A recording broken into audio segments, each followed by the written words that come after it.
What is going on, my friends? Eddie Walker here. Today, I'm going to be talking about volume balancing. Let's get into it. So when I'm doing volume balancing, you're wanting to give focus to your music. So when you're doing volume balancing as a part of your mixing process, your goal is to bring focus to a certain part of your music. There are some things that are going to color your mix. There are certain things that you want the focus of the listener to be on. Think of it as a picture. You have some things that are going to be in the foreground. You're going to have some things that are going to be in the background. This just gives you kind of a better picture. Hopefully you can't hear my kid screaming in the background.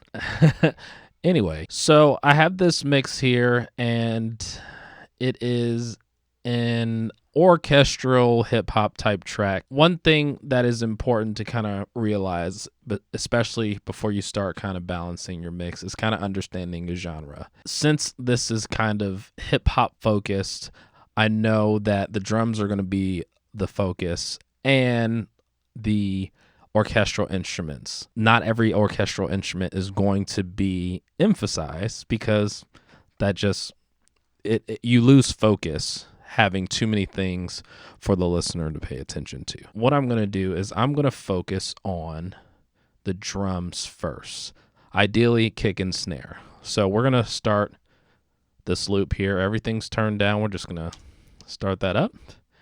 And let's start with kick and snare.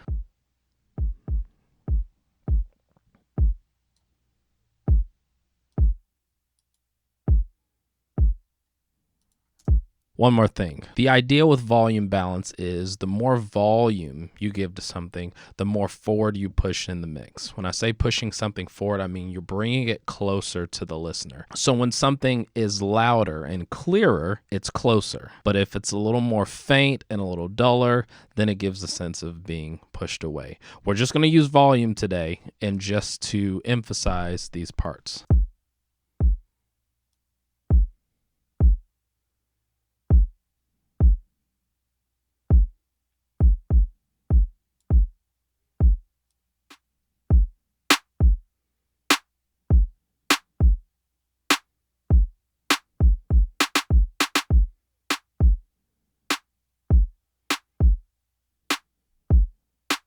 Another thing you want to pay attention for is you're not looking at where the faders are. You're listening to how the sound sounds in relation to how close it is to your perception. While yes, this snare is down a little bit lower, this is pushing out a lot more energy than my kick. I don't have to push it as much to make it sound on the same level as I would want my kick to sound. I'm gonna add in some more drum elements here.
So I want to stop right here just for a second and kind of talk about what I'm thinking here. So obviously I'm wanting the kick and snare to be the most prominent in my drums. Everything else is kind of sitting back. So if we listen to any other percussion, my hi-hat is kind of the first kind of percussion outside of my kick and snare. So I have my drums, kick and snare in the foreground.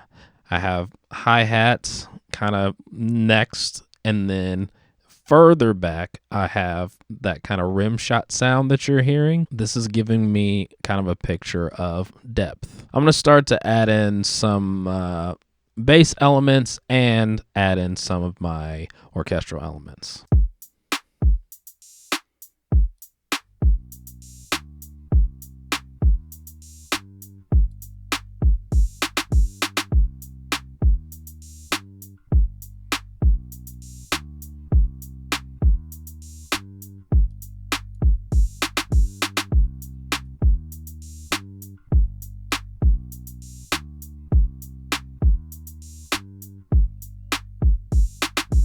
As you can see, there are going to be some times you may have to go back. As you start adding things in, you'll realize that things need to be balanced a little bit differently. It's one thing when sounds are by themselves. It's an entirely different thing when you start adding sounds together. So use your ears, make the adjustments as you go.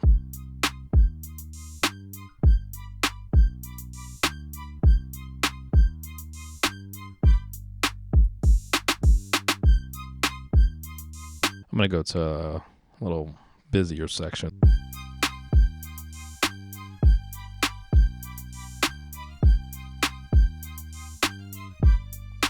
So right now I have two different string sections in this part. I have one that's kind of doing something a little more rhythmic, and then I have something that is playing a melody line. So right now I'm making the decision, okay, do I want to emphasize the melody line or do I want to emphasize the rhythm? Here's what it sounds like if I'm emphasizing the rhythm.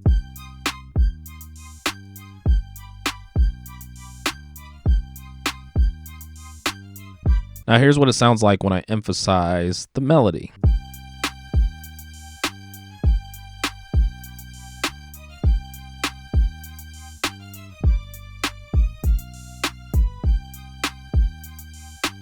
So whatever you're trying to emphasize or give focus to, obviously that's going to be louder.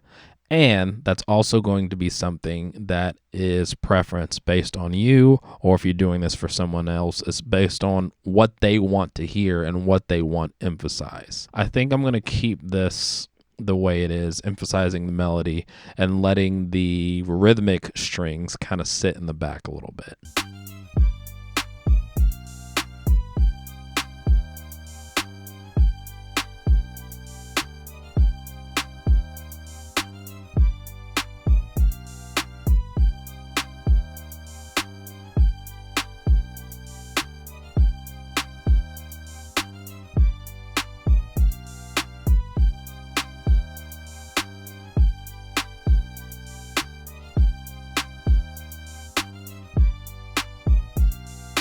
I feel like as far as a balance for just the melodic elements, so bass and all the orchestral elements, I feel like I have a good balance.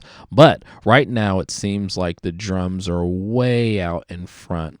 And there's still an element of I want there to be a little more kind of togetherness with everything that's in the mix. So what I'm going to do is I'm just going to grab everything that I have turned up so far, and I'm just going to turn that up here.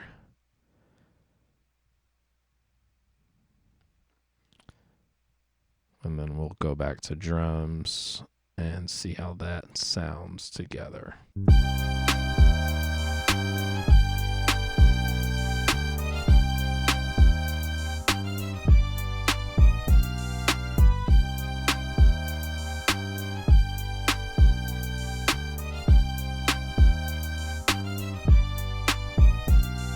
Side note, I want to point out that everything that I'm doing right now, I'm doing in mono. So typically when I'm doing volume balancing, I like doing that in mono just so I'm able to really hear the depth of my quietest and my loudest element. It's a lot easier to hear it when it's right in line rather than when you're trying to hear it when things are panned. That kind of changes the perception of the volume. But if everything is sitting in one line in front of you, then you can kind of get a better idea of how things are really balanced out. What we are doing when we are volume balancing, we're telling the listener, hey, this is what you need to focus on. Also, we're giving the perception of what is closer to the listener and what is further away. I feel good volume balancing, even before you get to EQ, even before you get to effects.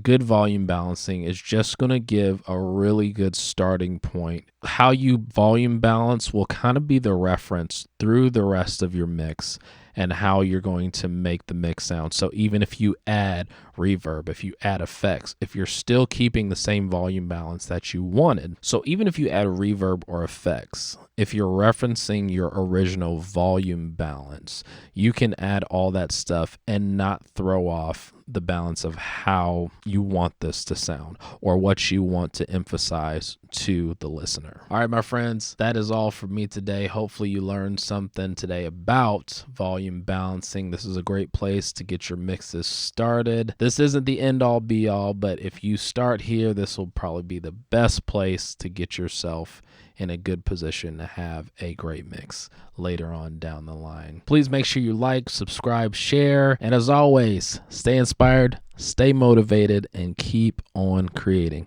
We'll see you guys next time.